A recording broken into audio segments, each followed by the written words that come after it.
जय गुरु जी, शुक्राना गुरु जी। संगत जी, गुरु जी का अनंतम अंतम शुक्राना। इतने प्यारे दर्शन गुरु जी के आप कर रहे हो। गुरु जी की ब्लेसिंग्स है जो गुरु जी आपको इतनी प्यारे दर्शन दे रहे हैं। गुरु जी अपनी मौजूदगी में शिव पुराण के पाठ को करवा रहे हैं। संगत जी, हम माफ़ी चाहेंगे, ये शिव पुराण का पाठ ड्यू टू टेक्निकल इशू की वजह से अधूरा रह गया। आज से शिव पुराण का पाठ दोबारा से शुरू हो रहा है चैनल पर, तो आप सभी ज़रूर सुने और प्यारा सा कमेंट करके हाजिर जरूर लगाए। चैनल को सब्सक्राइब कर ले, बेल आइकन को प्रेस करें और हाँ, अपना शुक्राना सत्संग हमारे साथ शेयर करें, क्योंकि हमने नंबर डिस्क्रिप्शन पे दे रखा है। इसी नंबर पे अपना शुक्राना सत्संग हमारे साथ शेयर करें, ताकि गुरु जी की ब्लेसिंग्स आपको भी मिले, हमें भी मिले। क्योंकि गुरु जी कहते हैं सत्संग शेयर करने से सिर्फ एक संगत का कल्याण नहीं होता, बल्कि जो उसे सुनता है या जो उसे शेयर करता है, जो उसे सुनाता है, उन सब संगत का कल्याण होता है। तो जय गुरु जी, शुक्राना गुरु जी। चैनल को सब्सक्राइब कर लें और अपना शुक्राना सत्संग जरूर करें, बेल आइकन को प्रेस कर लें और आगे शेयर जरूर करें। और हाँ, शिव पुराण का पाठ सुनने के बाद हाजिरी जरूर लगाएं। जय गुरु जी, शुक्राना गुरु जी। जय गुरु जी, शुक्राना गुरु जी, अनंतम अनंतम शुक्राना गुरु जी। गुरु महाराज जी के चरणों में कोटि कोटि प्रणाम। प्यारी संगत जी, आपको भी जय गुरु जी। आज हम करेंगे श्री शिव महापुराण रुद्र संहिता पार्वती खंड।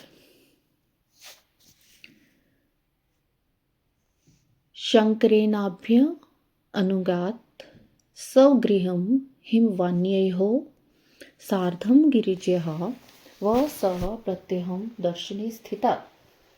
पित्रा विनापि सा काली सखीभ्यां स नित्यशः जगाम शंकराभ्यासां सेवाय भक्ति तत्परा निशिषेदनातां कोऽपि घनो नंदेश्वदिका महेशासनतात् तच्चासनकर शुषि सांख्य वेदांत मत्ते हो शिव्यो शिवदा सदा संवादः सुख कृचोक्तो भिन्यो सुविचारितः। गिरिराजस्य वचनातन्यां तस्य शङ्करः पाशर्वे समीपे जगराः गौरवदपि गोपरः। उवाचेदं वच कालीं सखीभ्यां स गोपतिः नित्यमासेवतां यातु निर्भता हवात्र तिष्ठुः। एवमुक्ता तु हत्तां देवीं सेवाय जिगृहे हरे निर्विकारो महायोगी नानि लीलाकरे प्रभु। इदमेव महद्वयं धीरां सुत पस्विनां विघ्नवन्त्यापि सप्रां यदिघ्नः विहन्ते तथा स्वपुरमायतो गिरिराट्परिचारकैः मुमादतीव मनसि सुप्रियः स मुनीश्वरः। हरेश्य ध्यानयोगेन परमात्मना मुद्रात् निर्विघ्नेन स मानसः त्वाचिन्तयितुं स्थितः। काली सखीभ्यां सहिता प्रथम चन्द्रशेखरं सेवमाना महादेवं गमनागमने स्थिता। प्रशाल्य चरणौ शम्भो पापो तच्चरणोदकं विहिशोचेन वस्त्रेण चक्रे तद्गात्रमार्जनम्। षोडशेनुपचारेण संपूज्य विधिवद्रं पुनः पुनः सुप्रणम्य ययो नित्यं पितुगृहम्। एवं संसेवमान्यः शङ्करं ध्यान तत्परं व्यतीताय महानकालाय शिवाय मुनिसतम्। कदाचित् सहिताः काली सखीभ्यां शङ्कराश्रमे वितेन सुन्दरं गानं सुतालं स्मरवध्रम्। शंकर जी की आज्ञा पाकर हिमवान गिरिजा के साथ अपने घर लौट आए। तब से वे गिरिजा के साथ प्रतिदिन उनका दर्शन करने लगे। काली अपने पिता के बिना दो सहेलियों के साथ नित्य भक्ति परायण होकर सेवा के लिए शंकर के पास जाती थी। हे तात, महेश्वर के आदेश से उनकी आज्ञा का पालन करने वाले पवित्र नंदेश्वर आदि कोई भी गण उन्हें रोकते नहीं थे। विशेष विचार करने पर परस्पर अभिन्न होते हुए सांख्य और वेदांत मत वाले शिव तथा शिव का संवाद सभी के लिए सदा कल्याणदायक तथा सुखकर कहा गया है। इंद्रियातीत भगवान शंकर ने गिरिराज के कहने से उनका गौरव मानकर उनकी पुत्री को अपने पास रहने के लिए सेवा करने का स्वीकार कर लिया। भगवान शंकर ने सखियों सहित पार्वती से कहा कि तुम नित्य मेरी सेवा करो तथा चली जाओ अथवा निर्भय होकर यहाँ रहो। इस प्रकार कहकर निर्विकार महायोगी तथा अनेक प्रकार की लीलाएं करने वाले भगवान शंकर ने अपनी सेवा के लिए उन देवी को रख लिया। धैर्यशाली तथा परम तपस्वियों का यह महान धैर्य ही है जो विघ्न कारण वस्तुओं को ग्रहण कर भी विघ्नों से विनष्ट नहीं होता है। हे मुनीश्वर, तत्पश्चात गिरिराज अपने सेवकों के साथ अपने स्थान को चले और अपनी प्रिया के साथ मन में परम आनंदित हुए। भगवान शंकर भी आदरपूर्वक ध्यान योग के द्वारा निर्मल मन से परमात्मा का चिंतन करने लगे। काली भी प्रतिदिन सखियों के साथ चंद्रशेखर महादेव की सेवा करती हुई वहां आने जाने लगी। वे भगवान शंकर के चरणों को धोकर उस चरणोदक का पान करती थी और आग से तपाकर शुद्ध किए हुए वस्त्र से उनके शरीर को पोंछा करती थी। वे नित्य प्रति षोडशोपचार से विधिवत भगवान हर की पूजा कर बारंबार उन्हें प्रणाम कर अपने पिता के घर जाती थी। हे मुनि सतम, इस प्रकार ध्यान में तत्पर भगवान शंकर की सेवा करती उन शिवा का बहुत सा समय व्यतीत हो गया। वे कभी अपनी सखियों के साथ भगवान शंकर के आश्रम में ताल से समन्वित प्रेम वर्धक सुंदर गान करती थी। कदाचित् कुश पुष्पाणि समिधं नैति स्वयं सखीभ्यां स्थान संस्कारं कुर्वती नैव सततः। कदाचिन्यतः गेहे स्थिता चन्द्रभृतो भृशं वीक्षन्ति हि विस्मयास्य सकाम चन्द्रशेखरम् तत्स्तपेन भूतेशस्तं निसङ्गहं परिस्थितां सोऽचिन्तयतः वीक्ष्य भूतदेहे स्थिते च नागरीद्विदर्शः कालीं भार्यथे निकटे स्थितां महालवण्यनिचायां मुनिना विमोहनीम् महादेव पुनः दृष्ट्वा तथा तां सेन्द्रित्यां स्वयसेवनेः रतां नित्यं सद्ये समीचिन्तयत् यथेवेषः तपश्चारी व्रतं काली करिष्यति तदा च तां करिष्यामि गर्भबीजविविजिताम्।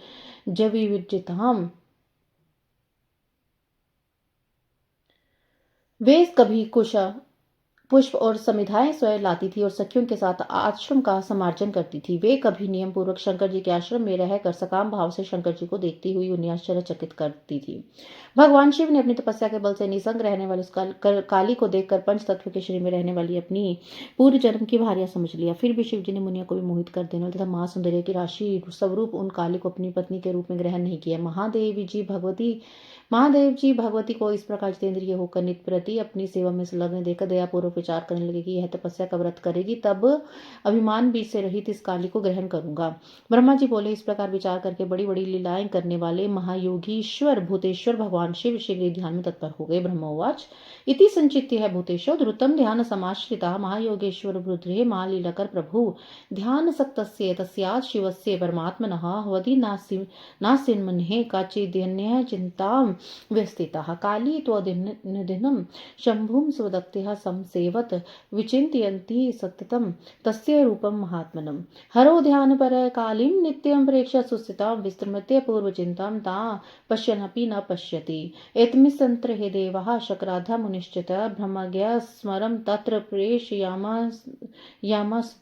तेन कारितं योगं काल्ये रुद्रेण कामतः महावीर्यान् सुरेण तारकेण प्रपीडितः गत्वा तत्र स्मरः सर्वमुपायकरोजिनं चक्षुषे न हरय किंचितं च भस्मीचकारः पार्वती वीर्गान्भुने तस्य निजेशितः तत्स्तपो महाकृत्वा शिवं प्राप पतिं सतीः। हे मुने, ध्यान में मगन उन परमात्मा शंकर के मन में किसी अन्य चिंता का उदय नहीं हुआ। काली भी उन्हीं परमात्मा शंकर के स्वरूप का चिंतन करती भक्ति पूर्वक निरंतर उनकी सेवा करने लगी। भगवान शिव ध्यान में स्थित होकर पूर्व चिंताओं को भूलकर सुस्थित काली को देखा करते थे, परंतु वे उन्हें देखते भी नहीं देखते थे। इसे महाप्रक्रमी तारकासुर से अत्यंत पीड़ित इंद्र आदि देवता तथा मुनियों ने उन रुद्र के साथ काली का काम भाव से योग कराने के लिए ब्रह्मा जी के आगे से कामदेव को आदरपूर्वक वहां भेजा। कामदेव ने वहां जाकर अपना समस्त उपाय लगाया, परंतु शिव भी विशुद्ध नहीं हुए, उन्हें भस्म कर दिया। हे मुनि, पार्वती जी का अभिमान नष्ट हो गया। तत्पश्चात नारद जी के उद्देशानुसार घोर तपस्या करके उन सती ने शिव को प्रतिरूप में प्राप्त कर लिया।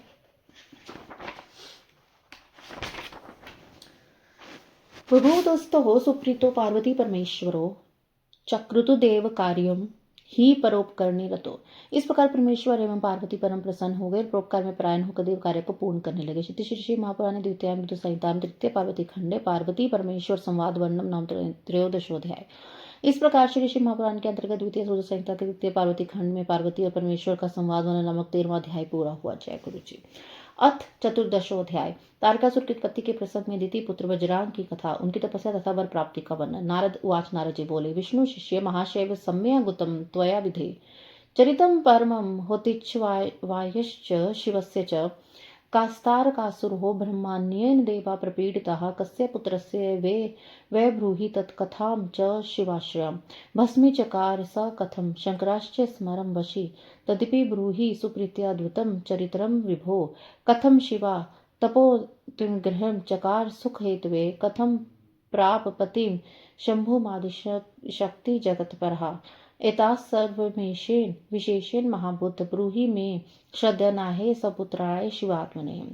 हे विष्णु शिष्य, हे महाशय, हे विधे, आपने यह शिवा एवं शिवजी के परम पवित्र चरित्र को अच्छी तरह से वर्णन कर दिया है। ब्राह्मण तारकासुर कौन था जिसने देवताओं को दुखी किया था, वह किसका पुत्र था, शिवजी से संबंधित उस कथा को आप मुझसे कही। जितेंद्र शंकर ने किस प्रकार कामदेव को भस्म किया, भगवान शंकर के सद्भुत चरित्र का भी प्रसन्न पूर्वक वर्णन कीजिए। जगत से परे आदिशक्ति पार्वती ने किस प्रकार अत्यंत कठोर तप किया और अपने सुख के लिए उन्होंने शंकर को किस प्रकार पति रूप में प्राप्त किया है। महाज्ञानी, आप मुझ श्रद्धावान तथा शिव भक्त अपने पुत्र से यह संपूर्ण चरित्र विशेष रूप से कहिए।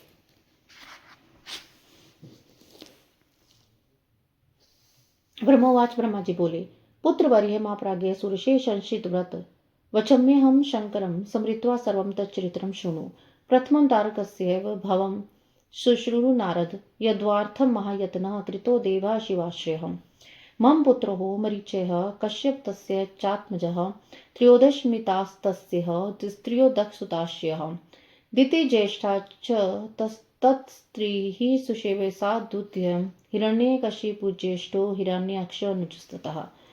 हे पुत्रवर्य, हे महाप्राज्ञ, हे सुरशे, हे प्रशंसनीय व्रत वाले, मैं शंकर का स्मरण करके उनके संपूर्ण चित्र का वर्णन कर रहा हूँ, आप सुने। हे नारद, सबसे पहले आप तारकासुर की उत्पत्ति को सुने, जिसके वध के लिए देवताओं ने शिव का आश्रय लेकर बड़ा यत्न किया था। मेरे पुत्र जो मरीचि थे, उनके पुत्र कश्यप हुए और उनकी 13 स्त्री थी जो दक्ष की कन्याएं थी। उनकी सबसे बड़ी पत्नी द्विति थी। इसके 2 पुत्र हुए और उनमें हिरण्यकश्यप ज्येष्ठ तथा हिरण्याक्ष छोटा था। तो हतो विष्णु दैत्यो नृसिंह क्रोड़ रूपतः सुदुःखदौ ततो देवः सुखमा पुष्य निर्भयः दितिश्य दुःखिता स्थितसित्साः कश्यपं शरणं गतः पुनः संसेव्य तव भक्ता गर्भमादितः सुव्रतः त्वदिज्ञाय महेन्द्रोऽपि लब्धछिद्रोः महोदमी तद्गर्भं व्यच्छिन्न तत्र प्रविश्य पविनमुः तद्व्रतस्य प्रभावेन न तदर्पो ममारः सव पन्त्यः दैवयोगेन सप्ताह भवन्तः देवा आसन्नसुतास्ते च नामतो मरुतोऽखिलः स्वर्गं ययस्तदन्त्रेण देवराजात्मसत्कृतः पुण्यदिति पति भेजनुक्तः निजकर्मतः चकार सुप्रसन्नं तं मुनिं परमसेव्यः। भगवान विष्णु ने नरसिंह और वराह रूप धारण करके अत्यंत दुख देने वाले उन दोनों का वध किया। तत्पश्चात देवगण निर्भय और सुखी रहने लगे। इससे दिति दुखी हुई और वह कश्यप की शरण में गई। उस पतिव्रता ने उनकी सेवा कर भक्ति पूर्वक पुनः गर्भ धारण किया। यह जानकर महापरिश्रमी देवराज इंद्र ने अवसर पाकर उनके गर्भ में प्रविष्ट होकर वज्र से उनके गर्भ के टुकड़े टुकड़े कर दिए, किंतु उसके व्रत के प्रभाव से उनका गर्भ नहीं मरा और देवयोग से सोती हुई उसके गर्भ से 49 पुत्र उत्पन्न हुए।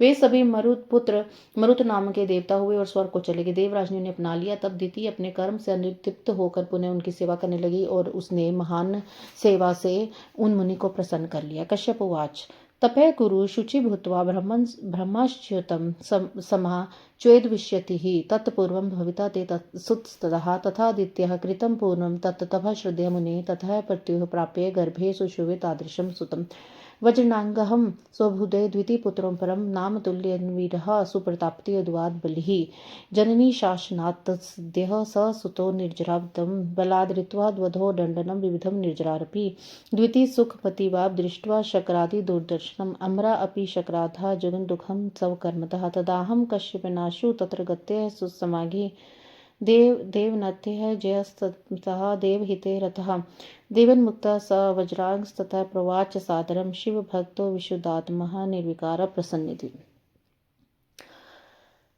उस पुत्र ने अपनी माता की आज्ञा से कश्यप बोले, हे भद्र, यदि तुम पवित्र होकर ब्रह्मा के 10,000 वर्ष पर्यंत तपस्या करो जो तुम्हारे गर्भ से पुनः महाप्रक्रमी पुत्र हो सकता है। हे मुने, द्वितीय ने श्रद्धा के साथ जब तपस्या पूरी की तब अपने पति से गर्भ धारण करके वैसा ही पुत्र उत्पन्न किया। द्वितीय का पुत्र देवताओं के समान था, वह वज्रांग नाम से विख्यात हुआ। उसका शरीर नाम के अनुसार ही वज्र के समान था, वह जन्म से महाप्रतापी और बलवान था। उस पुत्र ने अपनी माता की आज्ञा से बलपूर्वक देवराज इंद्र तथा देवताओं को भी पकड़कर अनेक प्रकार का दंड दिया।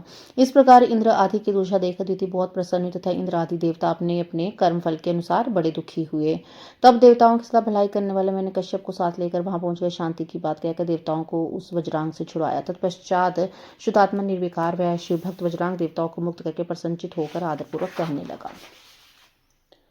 वज्रांग बोला, इंद्रो दुष्टः प्रजघाति मातृ में स्वार्थ साधकः सफलम प्राप्तवानध्य स्वराज्यम ही करोतु स मातुराज्ञावशात् ब्रह्मन् कृतमेतमन खिल्यम न मे भोगभिलाषो वे कस्यचिदन्नस्य हि तत्त्वसारं विधे ब्रूहि महां वेदविदावरः येन स्याम सुसुखी नित्यं निर्विकारः प्रसन्नति। तच्छ्रुत्वाहं मुने वोच्यं सात्विको भाव उच्यते तत्त्वसार इति प्रीतिः सृजाम्येकां वरां स्त्रियम् वरांगीं नाम ताम दत्त्वा तस्मै द्वितीयसुताय व अयां स्वधाम सुहृत् कश्यापस्तथ्यापि च ततो दैत्यः स वज्रांगे सात्विकं भावमाश्रितः असुरं भावमित्यज्य निर्वय सुखमाप्तवान् न बभूव वरांग्य हि हृदि भावोऽथ सात्विकः सकामा स्वपतिं भेजे श्रद्धाय विविधम सति अथ तत्सेवनादशु सन्तुष्टोऽनुभुन्मा प्रभुः स विजृङ्गः पतिस्तस्याय उवाच वचनं त्वदा। वज्रांग बोला, यह इंद्र बड़ा स्वार्थी और बड़ा दुष्ट है। इसने ही मेरी माता की संतानों को नष्ट किया है। इसको अपने कर्म का फल मिल गया है। अब यह अपना राज्य पालन करे।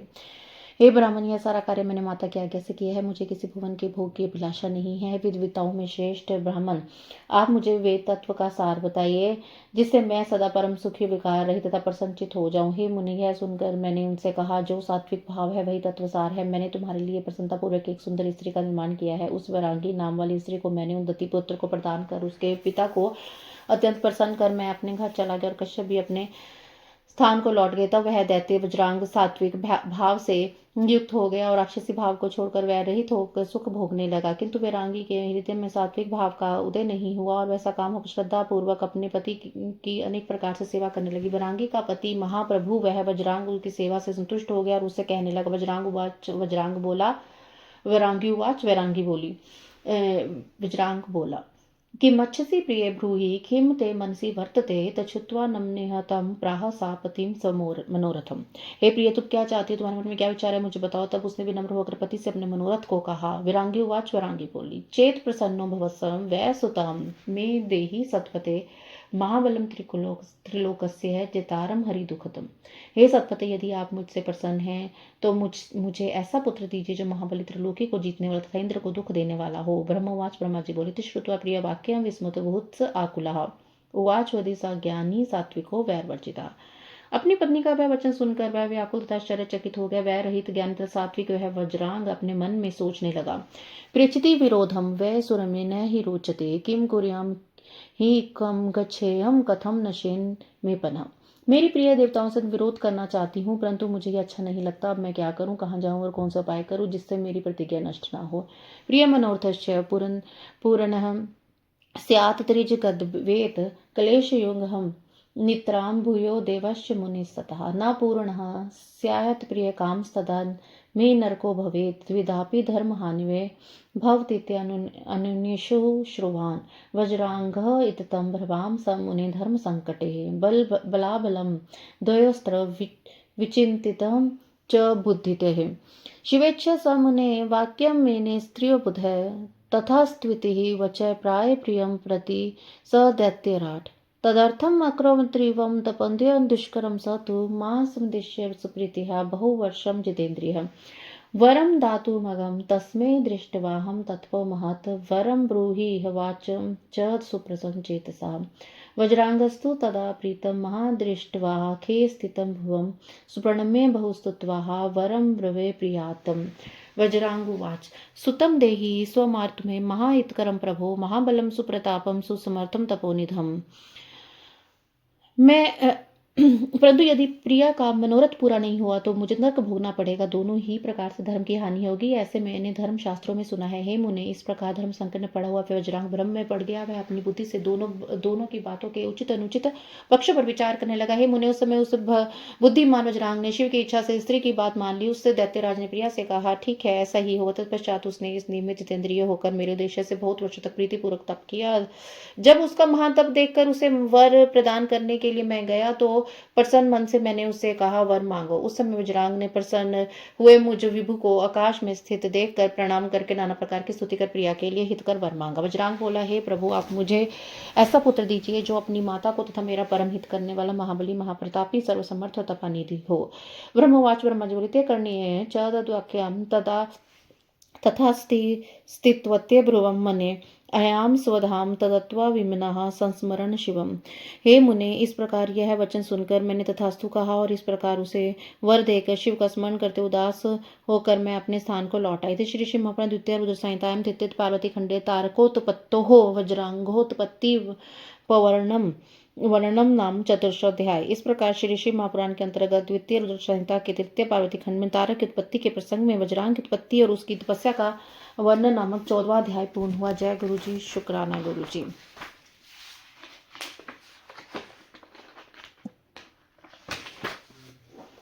अथ पंचदशोऽध्याय। वरांगी के पुत्र तारकासुर की उत्पत्ति। तारकासुर की तपस्या तथा ब्रह्मा जी द्वारा उसे वर प्राप्ति वरदान के प्रभाव से तीनों लोकों पर उसका अत्याचार। ब्रह्मोवाच। ब्रह्मा जी बोले, अथ सा गर्भमादत वारंगी तत्पुरादात स ववर्ध्यभ्यंतरे ही बहुवर्षे सुतेजसा तते सा समये पूर्णे वरांगीं सुषुवे सुतं महाकाय महावीर्यं प्रज्वलन्तं दिशो दश। तदैव जय महतोपत्ता बभूव दुख मिहितवः जयमाने सुते तस्मिन् वरांगे सुर दुःखदे दिवि भुवन्तरिक्षे च सर्वलोक भयंकरा अनर्थ सूचकास्ता त्रिविधा तान् ब्रवीमि। सोलाकश्चन्यः पृथुमहाशाब्दा भयंकरः उदयं चक्रुकृष्ठः केतवो दुःखदायका चचाल वसुधा साध्वी जलहुः सकल दिशः चक्षुभुः सरिता सर्वा सागरश्च विशेषतः हुत्काराणीयान् घोरान् स्पर्शो मरुदवो उन्मूल्येन महावृक्षानियात् वनीकोः रजोध्वजा सराहो सूर्वधेस्तु मुहुः परिध्यो भवन महाभयस्य विप्रेन्द्र सूचका सुखहारका महाद्रिविभेरश्च निर्घाता भय सूचकः रथ निह्लाद दुल्याश जगीरेश्वरे तथा श्रीघालुलूटकंटकारे वर्मृत्योः मुक्तो नलम् अंतर्गामेषु विकटं प्रदुर्शिवा शिवा यतस्ततो ग्रामसिंहा उन्महे शिरोधरं संगीत वद्रोदन विद्यः मुज्जत विधान विद्वान् खाकर भरसाः मतः खुरिदन्तोः रसां खराः वरुथु यशा तथा तात परे धावनीस्तथा खग उदपत्नी द्वाद रास भद्रस्त मानसः क्रोशंतो व्यग्रचिता स्थिति पूर्ण कुत्रचित् श्रीकन्मूत्र मार्गेषु गोष्ठरण्ये भयाकुलाः विभ्रम स्थिति मापुनो पश्वताडिता एव गावोंस प्रसन्न सृगदोहा वाष्प नेत्र भयाकुला तो यदा अभवस्त्र भयदा पूर्य विशेषणः। ब्रह्मा जी बोलते हैं, तदंतर वारंगी ने आदरपूर्वक गर्भ धारण किया। बहुत समय तक वर्षों तक परम तेज से भीतर ही बढ़ता रहा। तत्पश्चात समय पूरा होने पर वारंगी ने विशाल काय महाबलवान तथा अपने तेज से 10 दिशाओं को दीप्त करने वाले पुत्र को उत्पन्न किया। देवताओं को दुख देना तथा वारंगी के पुत्र के उत्पन्न होने पर दुख के हेतु महान उत्पाद होने लगे। हे तात, उस समय स्वर्ग भूमि और आकाश में सभी लोगों को भयभीत करने वाले अनर्थ सूचक 3 प्रकार के उत्पात हुए। मैं उनका वर्णन कर रहा हूँ। आकाश से महान शब्द करते हुए भयंकर उल्का युक्त वज्र गिरने लगे। जगत को दुख देने वाले उनके सुताक्षिण केतु उदय हो गए। पर्वत सहित पृथ्वी चलायमान हो गई। सभी दिशाएं प्रज्वलित हो गई। सभी नीतियां विशेषकर समुद्र शुद्ध होने लगे। भयंकर हो करते हुए तीक्ष्ण स्पर्श वाली हवा बहने लगी और धूल उड़ाती हुई वृक्षों की उखाड़ती हुई आंधी चलने लगी। हे विपिंद्र, राहु सहित सूर्य और चंद्रमा के ऊपर बार बार मंडल पड़ने लगे जो माय भय के सूचक तथा सुख का नाश करने वाले थे। उस समय पर्वतों की गुफाओं से रथों की नेमी के समान घर घर एवं भय सूचक महान शब्द होने लगे। सियार एवं उल्लू अपने मुख से भयानक टंकार युक्त शब्द करते हुए अग्नि उगलने लगी और सियार ने गांव के भीतर घुस कर दिया। मंगल तथा महाभयानक शब्द करने लगी। कुत्ते जहां तहां गर्दन उठाकर संगीत के समान रुदन के समान अनेक प्रकार के शब्द करने लगे। हे तात, गधे के रेंगने के भयंकर शब्द से मत होकर अपने खुरों से पृथ्वी को खोदते हुए झुंड के झुंड उधर उड़ने लगे। पक्षी घोंसलों के समान घोंसलों में उड़ने लगे। गधे भयभीत हो गए और व्याकुलित होकर भयानक शब्द करने लगे। उन्हें कहीं भी शांति नहीं मिल रही थी। पशु ताड़ित हुए के समान अपने गोष्ठ में और अन्य में भयभीत होकर इधर मलमूत्र का त्याग करने लगे। जहां इधर भागने लगे। वे एक जगह नहीं ठहरते थे। गाय भय से आक्रांत होती थी। उनके स्तनों से रुधिर निकलने लगा। नेत्रों से अश्रुधारा प्रवाहित होती और वे व्याकुल हो गई। बादल भी क्षय उत्पन्न हुए थे। पीव की वर्षा करने लगे।